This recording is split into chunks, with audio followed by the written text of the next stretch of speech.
It had been 3 months since Ethan stopped wearing his wedding ring. 3 months since he started staying late at the office.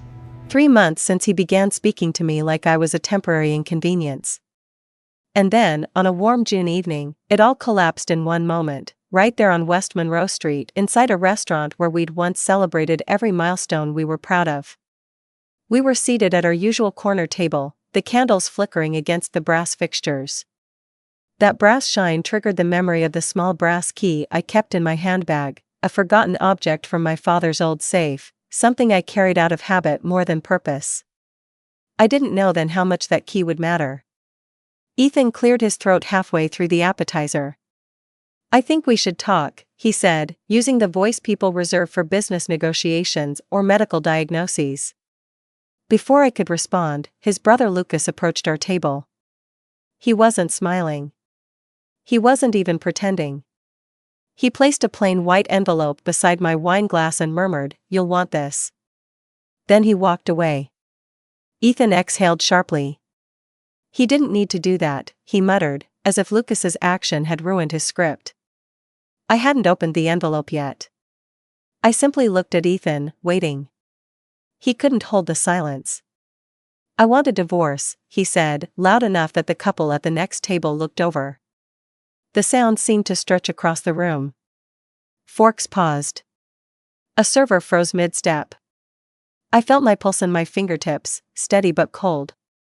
In that instant, I understood the part one was meant to play. I was supposed to crumble. To accept whatever terms he set. To sign quickly, quietly, and leave without fuss because, according to Ethan's recently crafted worldview, I was practical and didn't like conflict. He assumed I'd be the easy one. The accommodating one. The one who kept the peace while he staged a graceful exit. He had convinced himself I wouldn't question why the announcement had to happen at a public dinner. In his mind, a dramatic reveal meant I couldn't react. He was wrong. I didn't touch the envelope yet. Instead, I asked, "How long have you been planning this?" His jaw tightened. "Don't turn this into a scene, Claire." A server approached, unsure whether to refill our water or flee. I gave her a small nod. "We're fine," I said softly. Ethan leaned back. "The attorney already drafted everything. It's all fair. It's clean. I'm trying to make this easy. Easy for him." He reached for his glass, disguising a tremor in his hand. That tremor told me something else. He wasn't confident in his plan. He was hoping momentum would carry him through. Inside my handbag, my fingers brushed the brass key again.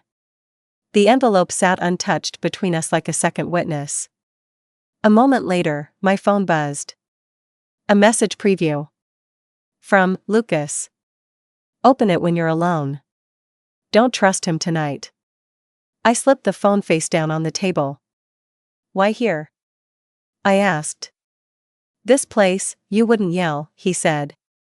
"You're reasonable. You think before you react." It was almost funny. Ethan had built an entire strategy on a version of me that hadn't existed in years, not since I rebuilt my consultancy, not since I weathered layoffs, not since I learned exactly how to fight quietly and win thoroughly. We finished the meal in silence. He pretended to eat. I didn't bother. When the check arrived, Ethan rushed to grab it, as if paying for my humiliation was a courtesy. Outside, summer air wrapped around us. Street lights flickered. My reflection stared back from the restaurant window, steady, composed, unreadable. "I'll move out tomorrow," he said. "It's better that way." I nodded once. "Good." He blinked, unprepared for how quickly I accepted. He turned to leave, then looked back. "Don't make this complicated." I didn't respond.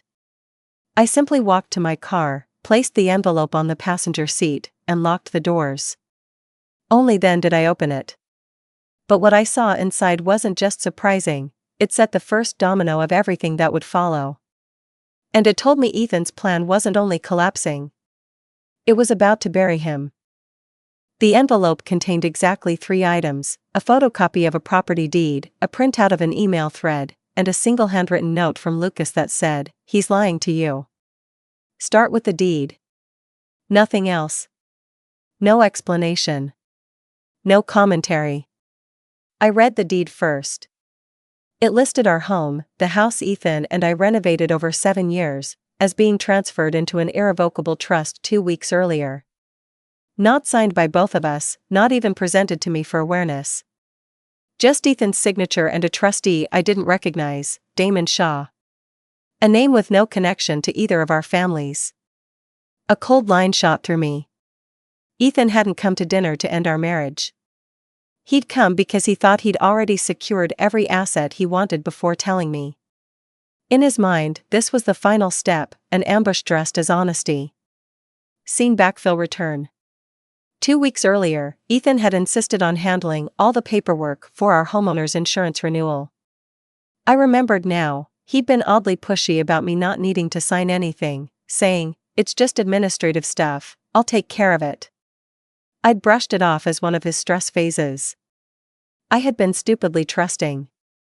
Back to the present, parked under a street lamp, the brass key on my keyring glinting against the deed. The email printout was worse. The thread showed Ethan communicating with a divorce attorney for at least 6 months. 6 months. Every line hinted at strategy, assets, leverage. He referred to me as unlikely to fight hard, pragmatic, doesn't track details, and, this one burned, emotionally risk-averse. He'd built a legal plan based on the assumption that I wouldn't check his math. But it was the attorney's final line that made me sit back against the seat. Remember, per the HOA bylaws in Section 8.4, you cannot transfer property ownership without both spouses' acknowledgement if the home is still under community mortgage. HOA bylaws. Section 8.4. A tiny, forgettable line. But Ethan and his attorney had clearly ignored it. They assumed paperwork complexity would keep me quiet. In that instant, I understood something new. Ethan wasn't just ending our marriage. He was trying to box me out of my own home, counting on me not knowing that the HOA bylaws could invalidate his unilateral transfer. Evidence. Proof. Receipts. My phone buzzed. Lucas again. "If you're home, don't let him back in. He's going to try talking you down." I typed quickly, "I saw the deed." Instant response. "Then you know he's cornered. Damon Shaw is his coworker's cousin. He planned to move the house under Damon before filing. But he forgot the bylaws. Call the HOA office in the morning, they'll confirm." My heart slowed into something steady. Controlled. Calculated. I drove home with a strange clarity humming behind my ribs. Ethan wasn't there yet, his car still missing. I walked straight to my office, took out a folder containing every document tied to our mortgage, HOA, and renovation approvals. The brass key lay beside them, a small constant I didn't fully understand yet, but it felt right to keep it there. A second microscene formed, a call I made, short and surgical. I rang our HOA emergency line.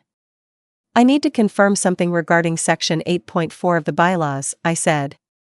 The night manager's voice was groggy but responsive.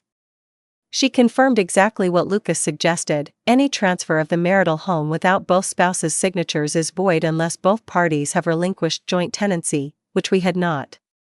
Which meant Ethan's little trust transfer was legally meaningless.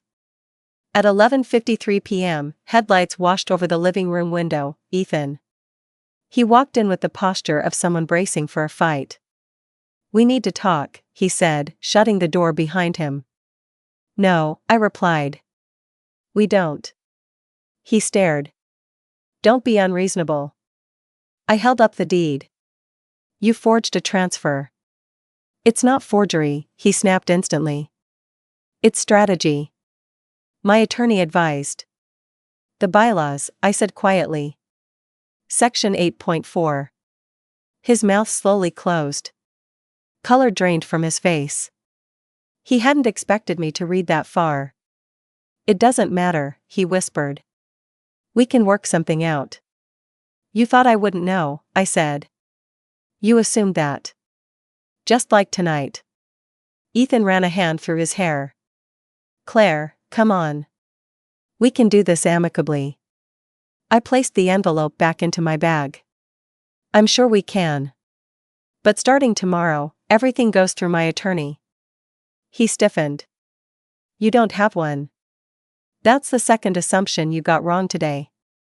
The silence that followed wasn't loud. It was surgical.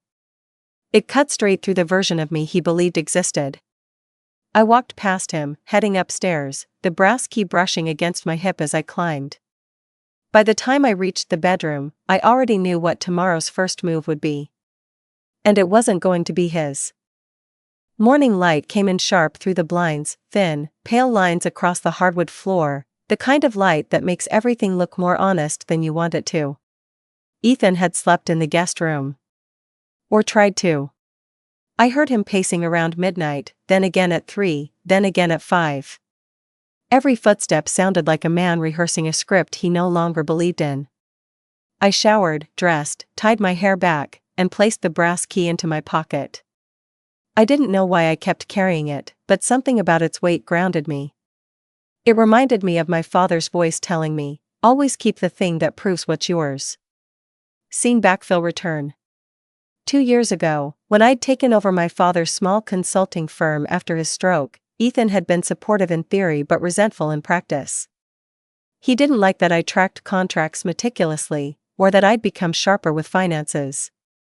I used to think it was insecurity. Now I could see it was fear that I might someday catch him in something real. Back to the present. At precisely 8:02 a.m., I dialed the HOA office. The manager I spoke to last night connected me with the bylaws officer, who confirmed everything again and added a crucial line. If someone attempted to transfer the property without spousal acknowledgement, we require the non-signing spouse to file an official dispute form. Once filed, it triggers an internal audit. An audit. That meant documentation, timestamps, and verification, things Ethan had not anticipated. Because Ethan believed in shortcuts. He believed in smooth exits. He believed in outcomes crafted behind closed doors. I thanked her and headed to the office area of our house, my workspace, not his. Ethan appeared in the doorway a moment later, arms folded, face pale. We need to talk before this gets ugly, he said. It already is, I replied without looking up. He stepped in. Claire, listen. I panicked. The trust was just a precaution. The divorce was supposed to be simple. We don't need lawyers. You already hired one. That was just to understand my options, he insisted. It doesn't have to be adversarial. I picked up the envelope. Lucas didn't think so. Ethan's jaw clenched. He doesn't know what he's doing. No, I said, meeting his gaze. He knows exactly what you were doing. His expression rippled, anger, embarrassment, fear. Lucas doesn't understand marriage. He never has. He overreacted. Do you even know what he gave me? I asked. He swallowed. Hard. Claire, don't do this. That's not an answer. He closed his eyes for a long moment, then opened them again with something like resignation. Fine. Yes. I knew he had something. I didn't know what. He got involved. You mean he refused to be part of your plan? Ethan didn't respond. I grabbed my coat and keys. I have errands. He moved to block the doorway, too quickly, too nervously. Where are you going? To undo what you did. He stared at me as though seeing me for the first time, really seeing me. Claire, we can fix this, he said. We just need to talk. I stepped around him. You should have talked to me 6 months ago. On my drive out of the neighborhood, I made a second micro scene, a brief meeting at the HOA office. I filed the dispute form. They stamped it, scanned it, and handed me an acknowledgement receipt that showed the exact time and date. That mattered. Every audit started with a timestamp. As I left, my phone buzzed, Lucas calling. I answered. I saw everything. His voice was low. I'm sorry you had to. You knew for how long? A few weeks, he said. I found the trust paperwork at his place when he asked me to grab some tools. He was going to move out quietly after the divorce, claim you were emotionally reactive, and use that to lock you out of the house. But when I saw the trustee's name, I realized what he was trying to pull. Why help me? I asked. Because you've always been straight with him. And with us. A pause. And because he was crossing a line. Why the deed copy? I pulled it before he could file the final version with the county, Lucas said. He thought he could fix the paperwork later. But if you have the early copy, you can prove intent. Paper trails matter. I stopped at a red light, watching a jogger cross the street. Thank you. You deserve to know, he said simply. But you need to prepare. He's going to panic when he realizes the transfer isn't valid. He already did. Another pause. Then brace yourself, he'll switch strategies. I'm ready.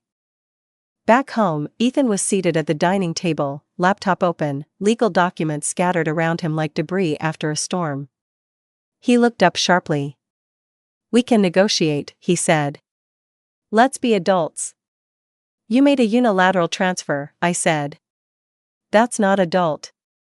It wasn't illegal, he snapped. The bylaws say otherwise.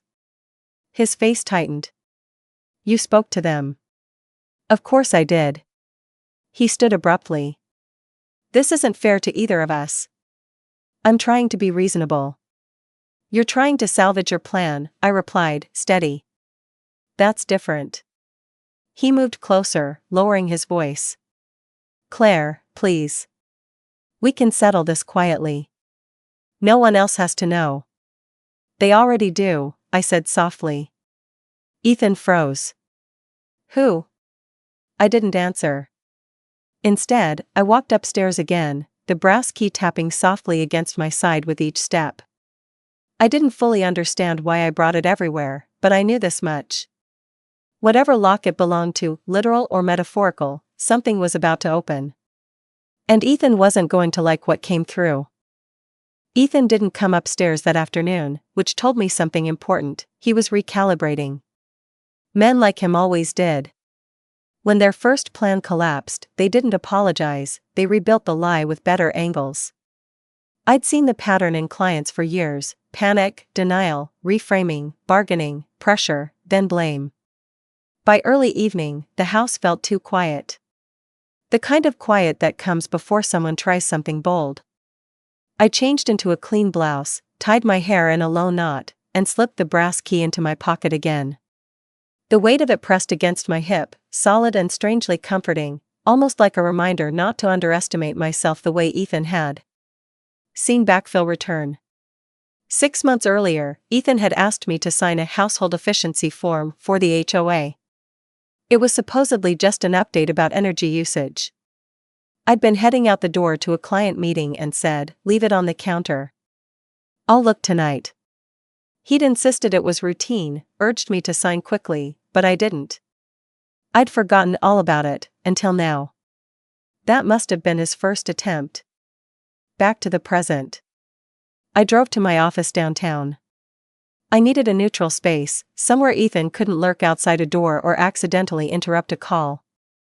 I spread out the envelope contents on my desk, the deed copy, the email thread, and Lucas's note. Evidence always looked more powerful on a clean surface. At 6:41 p.m., I called a family attorney I trusted, Melissa Price. Sharp mind, blunt honesty, and a reputation for spotting loopholes faster than most people spotted typos. She answered on the second ring. Claire? Haven't heard from you in ages. I need representation, I said. Her tone shifted instantly. Tell me what happened. I summarized. Not dramatically. Not emotionally. Just fact after fact: the planned divorce ambush, the quiet trust transfer, the trustee name, the ignored HOA bylaws, the email thread implying a long-term strategy. Melissa inhaled, slow and deep. He tried to separate you from the marital property before initiating proceedings. That's classic preemptive asset shielding. Not illegal if done transparently, but this wasn't transparent. It was secretive, I said. It was deceptive, she corrected. And if the bylaws require both signatures, the transfer is unenforceable. Print out the deed copy and email chain. I'll need them. Also, don't leave the house tonight. Why? Because he'll try to recover control of the narrative. First calmly, then forcefully. It's textbook. I thanked her and ended the call. When I returned home, Ethan was waiting in the living room, dressed in a shirt he rarely wore unless he was trying to look presentable.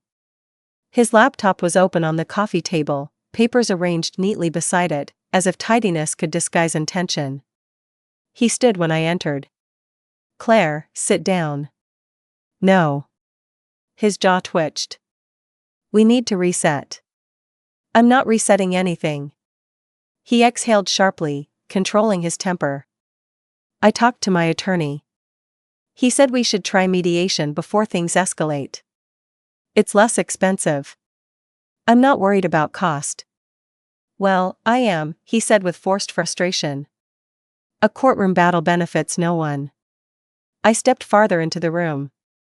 "Ethan, this is not a negotiation where you set the frame." His eyes hardened. "You're making this difficult. You're discovering I'm not the woman you assumed I was." Something in him snapped. I saw it, just a flicker, a flash of the real Ethan, the one behind all the quiet planning. "You want everything?" he said. "Is that it? The house? The savings? What else?" "I want transparency," I replied. "And consequences." "Consequences?" His laugh was sharp and humorless. "Lucas has poisoned you. So you admit he wasn't wrong." Silence. Heavy. Then Ethan made his first mistake of the night. He moved too close. Not threateningly, but with an air of dominance, like he could still steer the situation if he stood over me. Men like him always believed proximity was power. "Claire, just sign the agreement. It's fair. It's balanced. I've already structured the split. You structured it without me." "I was trying to spare you stress. You were trying to take the house." His mouth opened, then closed. He sat down abruptly, rubbing his forehead. "Fine. You're angry. I get it. But we can still fix this." I didn't respond. That was his second mistake. He interpreted silence as an opening. He leaned forward. "I'll give you the guest property. We rented it out for years. That covers equity. And I'll keep the main house so things stay simple." I stared at him. "Our guest property sold in March." He blinked. "What?" "I reviewed the paperwork last night." When he froze, I added, "Under your name only." "You thought I wouldn't notice." A flush crept up his neck. "You're digging through my documents now," he snapped. "After what you pulled, yes." "That's invasive." "It's due diligence," I said. "You taught me that when you tried to move our house into a trust behind my back." He stood abruptly again. "Where's the deed copy?" "I need to see what Lucas gave you." "You're not touching it." His voice tightened. "Claire, don't start a war you can't win." "I'm not starting anything," I said. "I'm finishing what you began." His third mistake, he tried a different angle. "Think about reputation," he said. "Your firm. Your clients. A messy divorce looks bad. Only for the person who caused the mess. People will ask questions.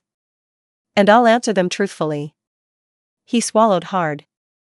I watched the shift in him, not just fear, but dawning recognition that I wasn't bluffing. That I wasn't contained. That every assumption he'd built his strategy on was collapsing under the weight of actual evidence. "I need air," he muttered, grabbing his jacket and storming toward the door. "Don't go to Lucas," I said. He turned sharply. Why not? Because he won't lie for you anymore. His face hardened, then twisted in something like betrayal. He chose you. No, I said. He chose integrity. Ethan slammed the door behind him. I let the silence settle. I went upstairs, opened the small wooden box where I kept old paperwork, and set the brass key beside it. The key didn't fit anything in the box, but it felt like a placeholder, a reminder that some locks take time to reveal themselves. And tomorrow, one of them would. Because Melissa had already texted me with a meeting time. And she said something important. Bring every document. Especially the envelope. There's more here than a failed trust transfer. Something in those emails suggests financial misreporting. Financial misreporting. A new fault line. Ethan wasn't just losing his plan. He was about to lose control of his story entirely. Melissa's office sat on the 9th floor of a quiet brick building overlooking Lakeview Avenue, clean lines, floor-to-ceiling windows, and a conference table that made even confident people sit straighter. I arrived early, envelope in hand, the brass key in my pocket as always. A habit now. A weight I'd grown strangely dependent on. Melissa greeted me with a firm nod. Let's get to work. Seen backfill return. 3 years earlier, during a corporate contract dispute, Melissa had taught me something I never forgot. People who break rules always assume you won't read the fine print. She'd been right then, and she was right now. Back to the present.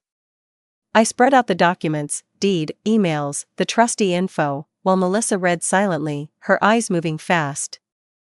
After a long minute, she tapped the corner of the printed email. This line. The one referencing account consolidation before dissolution. He shouldn't be writing that to an attorney without disclosure to you. What does it mean? It suggests he may have moved marital funds into a private account in anticipation of divorce. Potentially significant sums. My stomach tightened. That would be illegal, right? It depends how and when he did it, Melissa said. But if he used marital income to seed a separate account without disclosure, the court will consider it concealment. Judges hate concealment. She slid another document toward me, the HOA bylaw printout I'd brought. And this, she added, proves intent. He wasn't just planning to leave. He was planning to leave with assets he knew weren't his to take. I leaned back, breathing steadily. So what do we do first? We build a timeline, she said. Your version. Not his. One backed by receipts. She opened her tablet and began typing. Date he began planning, she said. Approximately 6 months ago. Proven by emails. Date he transferred the deed, 2 weeks ago. Date he attempted divorce ambush, last night. Melissa nodded. And today, we file a petition for preservation and mandatory disclosure. That stops him from moving anything else. And the audit? Her eyes sharpened. We'll trigger that formally through the HOA. But more importantly, she tapped the email again. We need to find out what account this refers to. Something called Northbridge Consolidated. I've never heard of it. That's the point. She reached for her phone. I know a forensic accountant. He owes me a favor. As she dialed, my own phone buzzed, 3 messages from Lucas. Message 1, he's furious. Says you're overreacting. Message 2, he's asking me for the envelope back. Message 3, I told him no. Melissa glanced at my screen. He's spiraling. I know. She ended her call. My guy will meet us tomorrow morning. Bring all financial statements. Also, keep your distance from Ethan today. Men caught in concealment become unpredictable. I nodded, thanked her, and left. Driving home, I rehearsed the conversation I'd have with Ethan. Not confrontational. Not emotional. Just factual. He wanted to see me as reactive. I refused to give him that. When I walked through the front door, the house felt occupied in a different way, heavy, unsettled air moving through the hall like an argument waiting to happen. Ethan appeared from the kitchen. "We need to talk," he said. I hung my coat. "Okay." He gestured toward the dining table, now full of papers he'd clearly been combing through. "Explain to me why you're trying to sabotage the divorce." "I'm not," I said. "I'm protecting myself." He scoffed. "From what?" "From someone who transferred our home into a trust illegally. Someone who sold the guest property without disclosure. Someone who hid funds." His face hardened instantly. "You're reading things you don't understand." "I understand fine." "No," he snapped, stepping forward. "You're twisting everything." "Ethan, stop." I held up a hand. "We're past pretenses. Everything goes through attorneys now." His nostrils flared. "So that's how this ends? With you trying to ruin me?" "I'm not trying to ruin you," I said calmly. "You did that part yourself." "The hell I did." "You have no proof." I reached into my bag, pulled out the envelope, and placed it gently on the table. "This is proof." Something in him cracked, not loudly, not visibly, but in the slight slump of his shoulders, the shift of air around him. He knew. He knew exactly what was in that envelope, even if he didn't know every detail. "You talked to Lucas," he muttered. "He talked to me." "That traitor." "No," I said. "That witness." He flinched. "Claire," he said, softening his voice in that familiar rehearsed way. "We can still fix this. Let's think long-term here. You and I." "You and I ended when you planned my removal," I said. He swallowed. "I didn't plan to remove you. I planned options." "You planned a clean exit," I corrected. "One where you kept the house, the savings, and the narrative." He didn't deny it. That was his fourth mistake. Then he made the fifth, the one that sealed everything. "You don't understand how to fight these things," he said. "I do. I'm learning," I replied. Quickly. His eyes flicked to my pocket. "What's that?" I froze subtly. "What?" "That key. You keep touching it." I removed my hand from my pocket. "It's nothing." He narrowed his eyes. "You're hiding something too." "No," I said. "I'm preparing." He stepped closer, lowering his voice. "Claire, if you go forward with attorneys, audits, and accusations, it won't just hurt me. It'll hurt you." "How?" "Because this will get messy. Public. And your business depends on reputation." There it was. The pressure tactic. Clean, subtle, familiar. "Melissa told me you'd try that," I said. His face froze. "You already hired her." "Yes." Ethan inhaled sharply, then let it out through his teeth. "You're making a mistake." "No," I said. "I'm correcting one." He stared at me a long time before finally stepping back. "So what happens now?" "You disclose everything," I said. "Every account. Every transfer. Every document." "And if I don't?" I held his gaze. "Then the court will subpoena them." He sank into a chair, the weight of collapsed plans settling into his posture. "You think you're winning," he said quietly. "I'm not trying to win," I replied. "I'm trying to get the truth on record." He didn't answer. I turned to leave the room. When I reached the hallway, he spoke again, barely audible. "Claire, what's in that key?" I paused, my hand on the banister. "I'll know tomorrow," I said. And when I went upstairs, the brass key felt heavier than ever, like it was waiting for its turn.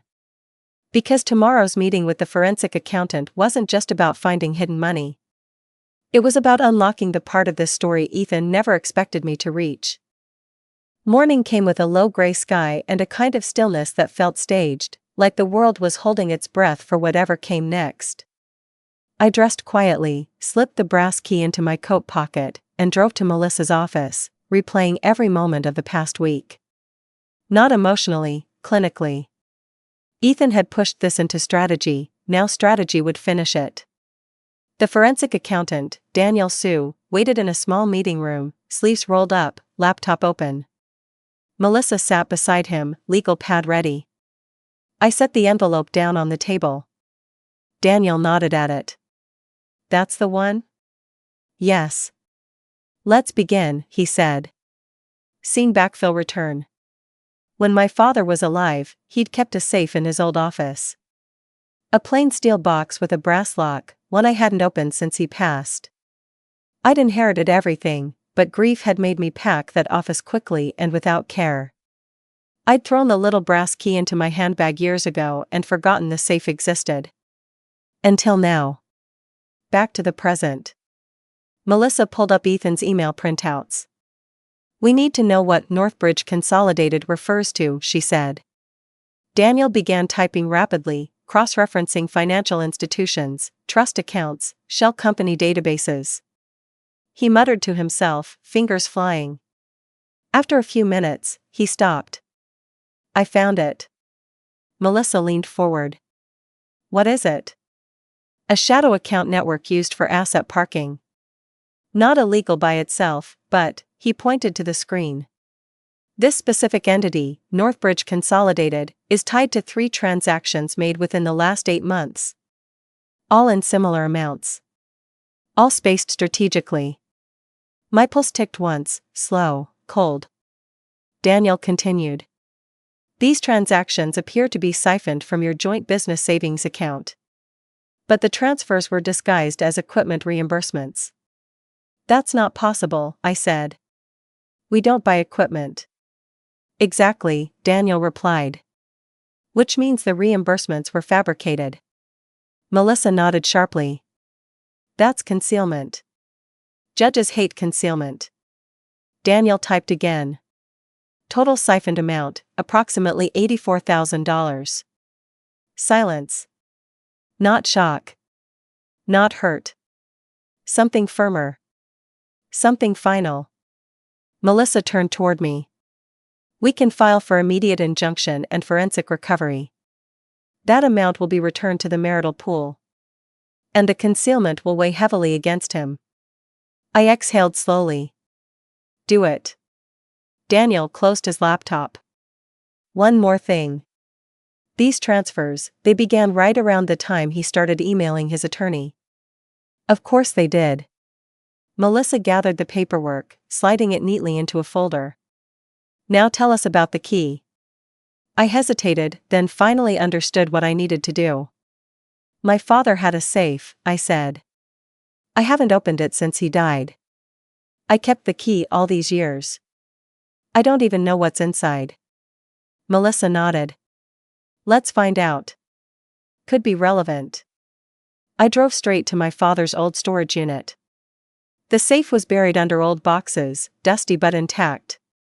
I sat on the concrete floor, cold seeping through my jeans, and inserted the key. It clicked cleanly. Inside lay a thin folder of documents, wills, amendments, letters. And on top, a notarized affidavit in my father's handwriting. In the event of my daughter's marital separation, I direct that my entire business estate, savings, and deferred assets pass to her alone. No spouse shall have claim. My throat tightened. Not from emotion, but from clarity. This wasn't sentimental. This was legal. Concrete. Binding. Melissa nearly smiled when I sent her the photo. This secures everything tied to your consulting firm. He can't touch it, she texted. I drove home with the folder, the safe's contents, and a sense that a door had finally unlocked, not metaphorically, but literally. When I walked into the house, Ethan was pacing the living room, wild-eyed, mid-collapse. You talked to Melissa, he said. Not a question. Yes. You're weaponizing this. I'm following the law. He ran a hand through his hair. You're going to destroy me. You destroyed yourself. No, Claire, listen, he reached for me as if words could reverse time. We can fix this. I'll undo the trust, I'll disclose accounts, It's too late. It doesn't have to be. His voice cracked. We've been together 12 years. Doesn't that count for something? It does, I said calmly. It counts enough for me to finish this respectfully. But it doesn't erase what you did. He stared at me, then at the folder in my hand. What's that? Something my father left me. His jaw flexed. More money? No. Proof. Proof of what? That nothing in my business estate belongs to you. Not now. Not in the divorce. Not ever. He took a slow step back. You're kidding. I'm not. You'd really do this to me? You did this to yourself. He sagged into a chair, palms over his face. The collapse wasn't dramatic. It wasn't loud. It wasn't violent. It was the quiet, inevitable kind of collapse, the kind that happens when every assumption unravels at once. You've been planning this, he whispered. No, I said softly. You planned it. I responded. He didn't speak again. I walked upstairs, feeling the brass key in my pocket one last time before setting it gently into the same wooden box where his emails now lived. 3 months later, the legal proceedings finished. The audit confirmed the invalid trust transfer. The forensic accounting recovered the hidden funds. The judge sanctioned Ethan for concealment. I kept the house. I kept my business. I kept every asset my father intended for me alone. Ethan moved into an apartment across town, smaller than our guest room had been. Lucas helped him move, but not out of loyalty. Out of obligation. The envelope, once so light, now carried the weight of every consequence he tried to outrun. And me? I didn't rebuild out of spite. I rebuilt because integrity matters, and because I finally understood the moral my father used to say, the one written on the fridge magnet I grew up seeing every morning. Truth survives every storm. It did. And so did I.